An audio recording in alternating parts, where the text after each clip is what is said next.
Hey folks, it's Nate. Thanks for joining me for another iconic comic review. And today, we're going to take a look at not one, but two books from the Kamen America franchise. First, we're going to look at the Kamen Comic standalone micro series, and then we're going to take a look at Kamen Academy. These came in recently from the Volume 10 Kickstarter. I've already reviewed Kamen America Volume 10, so if you're interested in my thoughts on that, you can find them on this channel already. I will try and find that and link it in the description here. The big thing to keep in mind about this particular set of reviews is that these are tie-in stories. And unlike the mainline books, I don't really think they are intended to stand alone or that they work very well standing.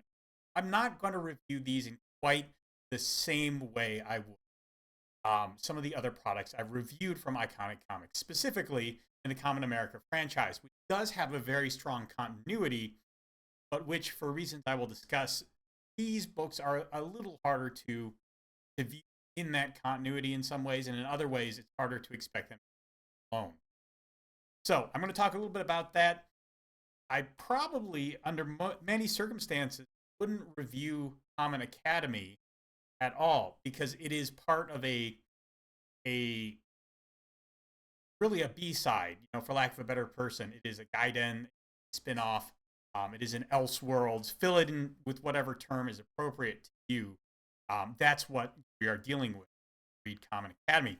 But it's very interesting, some of the things it does, and I think it's worth reviewing this because I've done pretty much everything else in Kamen America line. Just a quick mention, when I reviewed Kamen America 10, I did not have the physical book in hand, and I promised I would mention the quality of the physical book when it came in. I've gotten comfortable doing that because Iconic continues to put out very high-quality physical books, and this was no exception. Volume 10 was very nice, in line with the books they've been putting out before. I haven't been skimping on the quality there, and I am keeping an eye out for that. The physical book, when you order one, something that is very important to me. So I think it's important to review that time. But right now, I'm not seeing any signs of any slippage in the quality of Iconic books. So I'm more content with taking the quality of the book on trust with them than I am pretty much any other independent creator. Possible exception of Narwhal, his books have always come in a very good quality as well, but they are bound, perfect bound books, not nice hardbound with its own spine like Iconic books are. So those, they can be a little more hit and miss. That's my experience. So I tend to be a little more reserved in the evaluation of perfect bound stuff because there's more process involved there that can show poor quality. There's more critical points of failure in my experience with those books. There isn't a hardbound. So let's discuss these two comics, shall we? The Kamen Comet micro series. Man, that is hard to say. Kamen Comet is a standalone that takes place, I believe, in between volumes 10 and 11. So this is kind of a 10.5 book, for lack of a better way to put it. Nothing plot significant happens here, but it develops some interesting relationships. So the story here is by Mark Pellegrini. As per usual, authors, when you're writing a comic, it's not a hugely heavy lift. At least putting the words together, checking continuity and things like that, especially in the series as long-running Kamen America is getting to be, that can be very difficult. Although that's usually in a full-blown publishing house, you would think of that more as an editorial job. I assume Pellegrini has to do all that on his own. Art here is by Hachihuta or 8huta. I'm not really sure how that's pronounced still. And I believe he also did the previous micro series put out. Regardless, he has done a really great job adapting to the Kamen America. Timothy Lim is base Kamen America artist, and his art expressions, his versions of characters are very much emblematic of what the series will be. And one of the things that can be very obnoxious about the big two is they have these characters that appear in a bunch of different books drawn by a bunch of different artists, and it's very hard to see all these different interpretations of the character as the same character. They look too different, their mannerisms are too different, their expressions are too different. That is not an issue that happens in this book.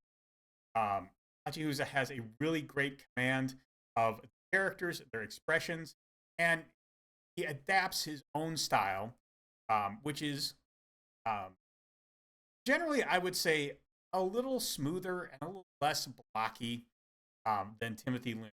And he managed to achieve of the base Kamen America style and his own style that is very pleasant, very nice, very easy to read.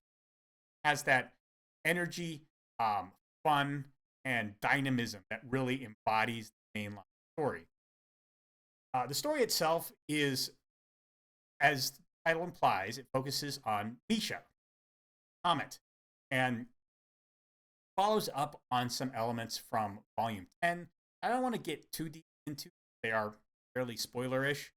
That is one of the things that prevents this from being a solid standalone story. You really need the context of Misha's character arc in Volume 10, understand where she's at and why she's doing what she's doing. Her rival, Ice Tosterone, right there, and they spend most of the story together. Actually, it is as much about him as it is about Misha. We get a flashback to his origins and why he has such a big crush on Harley. Of course, Misha has a big crush on Sig, so this is looking to be one of those classics where the two people who have been rejected by the primary couple kind of become their own couple eventually.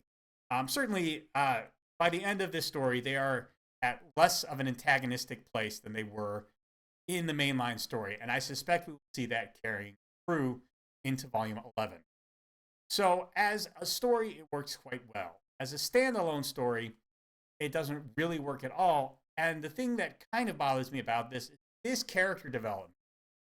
With the part Ice Tosterone has been playing in the mainline Kamen America story, knowing about this character development is going to be probably important to understanding Misha's character stories going forward. So having it on its own in this book kind of feels out of place. I think Misha is a very popular character, has a lot of fans. A lot of people rate her as best girl. I was kind of like that until I realized Sylvia was best girl around Volume 4, 3, 4, like all right-thinking people. But the point is, Misha is a really great character as well. And people who don't get this book are going to miss an important emotional beat for the character, which I don't think is great. But other than that, I don't really have any problems with the book. It's well written, it's well illustrated, and it fits perfectly into the developing theme of each character in Common Core. So I guess, it does have Misha's name right there on the cover, and all her diehard fans should have picked this up already. But it does feel kind of like we are reaching a point where just buying the mainline common books is not enough to fully understand all the characters. The Kamen Ramen book was not quite like that because while we got some exploration of the character and we kind of dug into her relationship with Darlene, which was very cute and fun, it didn't feel like that was an emotional note we're going to have to carry through into the next volume or the rest of the series, where this is. Just some thoughts based on my... Anyway, if you are a big fan of the series in general and or Misha in particular, and you didn't buy that during the Kickstarter, you should definitely go to the Iconic Comics website and see if you can get a copy. You will be glad you did, because it is, I think, a really important beat for the character and for the story going forward. Kamen Academy is something else entirely. This is also a side story. This is, if you were a DC guy, you would call this an Elseworlds. It's really not what it is. This is in-world media. for lack of a better term, which is to say, it is a record of a piece of media created in the world of Kamen America, much as I believe the All Might trilogy ended. I don't know if it was originally written with that in mind, but that is what is considered now, as I understand things. And Kamen Academy is a TV show, a public access TV show that Carly and the girls film as kind of a way to rehab their reputation and maybe make a little money on the side, although I don't think it actually does that. I don't think public access television makes anyone any money. I think it's pretty much a money pit based on everything I know about it, which is not a lot. I used to work in the library where a public access station was headquartered. I don't think it was a money-making proposition. I think pretty much that whole thing was subsidized by the county. And I'm in northern Indiana, where Oscar is supposed to be located. So, yeah, I don't know if it's a money-making proposition, but it is really entertaining. So what is going on in Kamen Academy? Well, as the title implies, it is about the Kamen girls going to high school. You know, this is a very classic manga trope, and Kamen America is based very much on the Super Sentai genre of manga and tokusatsu. So having a high school setting is a trope in that genre, and it's not one you can really hit with Kamen America as it is originally formulated, because Harley's an adult already, and so are all the other characters. Like, Harley was overseas serving with the USO. You have to be an adult to do that. Misha is a mercenary with a mercenary company when she starts out. You don't have to be an adult to do that, but awkward if you aren't, at least in fiction. So, and of course, you know, Kimiko was studying to be, I believe she was studying to be an EMT. A little fuzzy on her origin. And we all know, of course, that Vicky was working on her theologist PhD. I don't remember if she had earned it and was teaching, or if she was still a grad student. A bit fuzzy on that one, too. Sylvia, of course, is just, you know, the wealthy heiress doing wealthy heiress things. So she could work in pretty much any setting. Of course, she was introduced as the classic laughing Osama, which, you know, works well enough. But the high school tropes, the series really didn't have a chance to play with. Kamen America was kind of an excuse for Pellegrini and Lynn to do that. And they have a lot of fun with it.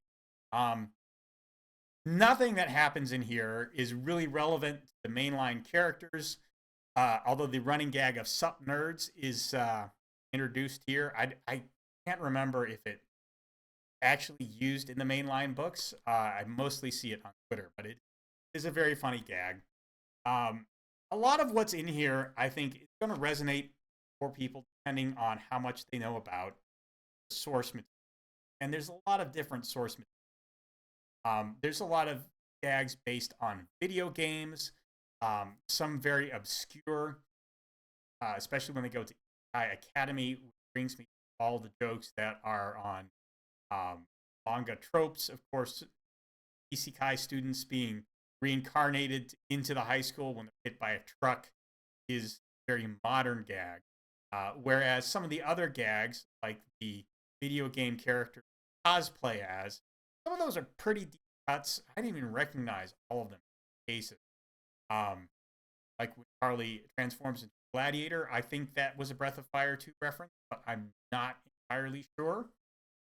A lot of this is going to be to taste. Obviously, if you are not steeped in gamer culture, a lot of those gags are going to kind of hit you like a wet fish, I think.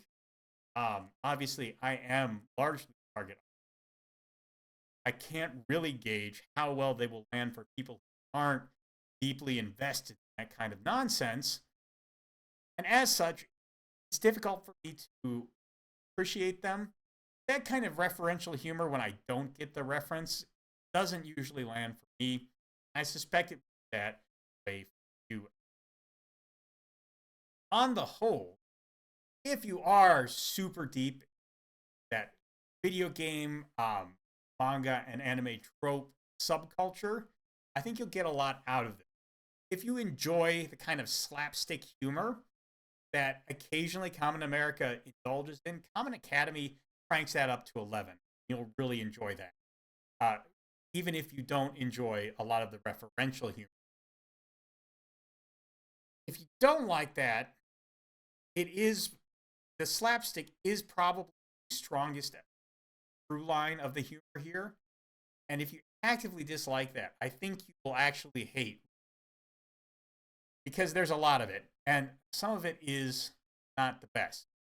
But like the Badger headbutt joke is a running gag that didn't really land for me until the end. And I don't know if that was just because I was surprised at how deeply they were willing to drive it into the ground. Like, you can eventually make those kind of gags funny, and they pulled it off. But the first couple of times, man, it's gonna be a running thing. I guess I warmed up to it by the end. Maybe you will too. But I think this is a $25 book. So maybe more than the website.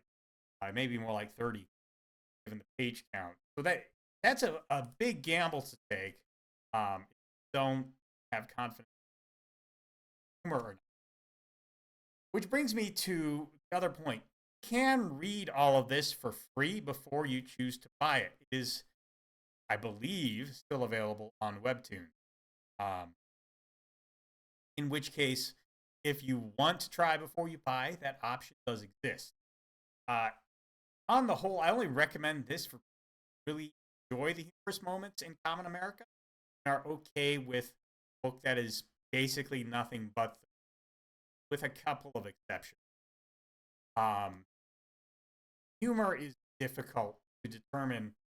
It's hard to review humor. It is so subjective. And especially humor like this, where the timing and gags are, timing on the page is difficult to begin with. Gags are so very rooted in subcultures and in jokes. I don't honestly know how well they're going to resonate. So it's a harder book to recommend that you just go out and pick up, especially because it has no bearing at all on the main plot of the story. As such, I actually think, as a self-contained work, much stronger than Kamen Comet. It doesn't introduce anything that fans of the series overall track of. Although there was a reference to the series, and in particular, a graveyard set they used to film certain episodes in the mainline series, which I think is a neat demonstration of the continuity between the two, that nevertheless doesn't force readers to go out and seek material to fully understand the context. It's a pretty good balancing act that struck them. And, you know, as a tie-in to the rest of the story, I think it works fine as well. So on the whole, I think the people who really want it will like it perfectly fine. I think it works better for them than the Kamen Comet micro series does for people fans of the series. Not because it's bad, but just because it's oddly segmented off its own little space. It's just an odd decision. The book is fine. It's great. Pick it up and read it. But I'm not, I guess you have to do something with it, and it doesn't fit smoothly in with any of the other books. I don't know. It's kind of a mystifying decision in my mind. You could have just packaged it in a hardbound book. I think it would have worked better, kind of as a B story main book. But I'm not making these decisions. Either way, good stories, and they're worth picking up if you enjoy Kamen America. Although, again, the humor-based caveats for Kamen Academy are very much something to keep in mind. That's what I think about that series. It continues to grow nicely. It continues to expand its scope and vision, and continue to give good value to the people who enjoy the kind of story it is. Great stuff all around. Let me know what you think about it if you've read any of the Volume 10 stories down in the comments below. There's a like button and a subscribe button down there. Use those as you fit. I will talk to you later.